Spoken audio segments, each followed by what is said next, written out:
겠죠. 제가 그렇게까지 한 그런 과정은 근데 그거는 쏙 다 빼고 자기한테 유리한 것만 편집해서 계속 올리시고 하시잖아요. 그건 아니거든요. 자신이 고속도로에 차를 세운 건 순전히 소렌토 차량 때문이었답니다. 자신의 차량에서 찍힌 블랙박스 영상을 보고 판단해 보라는데요. 지금 앞에 지금 이 차 같은 경우도 지금 못 가고 있는 상황. 계속 못 가고 지금 뒤만 조절조절 따라가는 상황. 그의 말에 따르면 소렌토 차량이 고속도로 1차로에서 너무 느린 속도로 달리고 있었답니다. 다들 소렌토 차량을 피해갈 정도였다는데요. 자신도 앞질러 가려던 순간 갑자기 2차선으로 들어오는 소렌토 때문에 하마터면 사고가 날 뻔했답니다. 게다가 제가 생각했을 때는 제가 더 위험했는데 저한테 하이빔 2번 깜빡깜빡. 2번이 아니죠. 4회, 5회 정도? 솔직히 근데 하이빔이라는 게 고속도로에서는 기분 좋은 그 수단은 아니잖아요. 상향등 2번을 켰다는 소렌토 운전자의 주장은 틀린 거랍니다. 자신의 차량 후방에 달린 블랙박스로 확인할 수 있다는데요. 사고 13분 전 i40 차량에 추월당한 소렌토 운전자가 상향등을 켭니다. 자세히 보니 약 7번쯤 깜빡이는데요. 상향등 7번. 이것 때문에 고속도로 위에 차를 세운 걸까요? 하이빔에 경적한 거냐 뭐 그랬는데 어떤 미친놈이 나타나서 자기한테 그랬다? 그게 말이 되는 소리예요? 저를 보면서 뭐라고 그러면서 이렇게 하더라고요. 큐를 갑자기 하는 거예요, 저한테. 손가락으로요? 예. 소렌토 운전자가 자신에게 손가락 욕을 했다는 겁니다.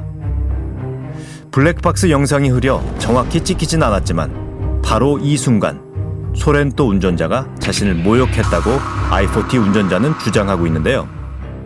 그때부터 화가 나신 거예요? 아니요, 처음부터 그러진 않았어요. 그래서 제가 창문 열고 지금 저한테 그러시는 거예요. 라고 이제 그랬어요.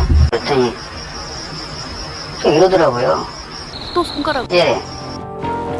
대체 자신이 무슨 잘못을 했는지, 왜 손가락 욕을 하는지 따져 묻고 싶었답니다. 그런데 소렌토 운전자가 자신을 계속 피하자 순간 이성을 잃었던 것 같다는데요. 두 사람의 신경전이 결국 사고로 이어졌다는 겁니다. 소렌토 운전자도 같은 생각일까요? 저 또 손가락 욕을 또 했다. 그거에 굉장히 화가 났다. 네, 욕을 한 적이 없는데 왜 그런 말을 하는지 모르겠는데 전 욕을 한 적이 없어요. 카메라로 이렇게 찍으려고 한 걸 아마 그냥 잘못한 것 같고 뭐 그거밖에 할 말이 없네요. 두 차량의 운전자 모두 상대방을 탓하지만 결국 비극을 만든 건 두 사람입니다. 한 사람의 목숨을 앗아간 무모한 질주.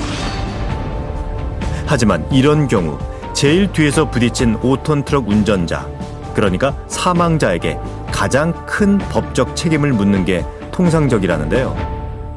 i40 운전자와 그리고 앞을 제대로 보지 못했거나 또는 전방 이 앞차와의 안전거리를 확보하지 못한 5톤 트럭 운전자와의 과실 비율 문제만 남아있을 뿐이지 중간에 있는 차들은 책임이 없습니다.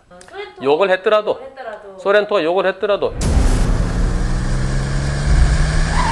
법적으로는 고속도로 위에 차를 세운 것보다 또 신경전을 한 것보다 안전거리를 확보하지 못한 5톤 트럭 운전자에게 가장 큰 잘못이 있다는 겁니다. 상식적으로 고속도로에서 차를 갑자기 세웠는데 벌금만 맞을 수 있다. 왜 그 얘기를 들었어요, 옆에. 돌아가신 것도 억울한데 가해자가 돼버릴 수 있으니. 악법도 법이라지만 유가족 입장에서는 너무나도 억울합니다. 정말 모든 책임을 사망자 혼자 져야 하는 걸까요?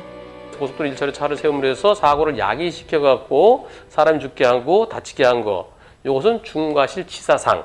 교통을 방해했고 교통 방해한 것 때문에 사람이 죽고 다쳤다. 교통방해치사상죄. 한편에선 가장 먼저 사고의 원인을 제공한 i40 운전자에게 중죄를 물을 수 있다는 의견도 있습니다. 하지만 현실적으로 처벌이 이루어질지는 아직 알 수 없는데요. 여러모로 고속도로에 멈춰선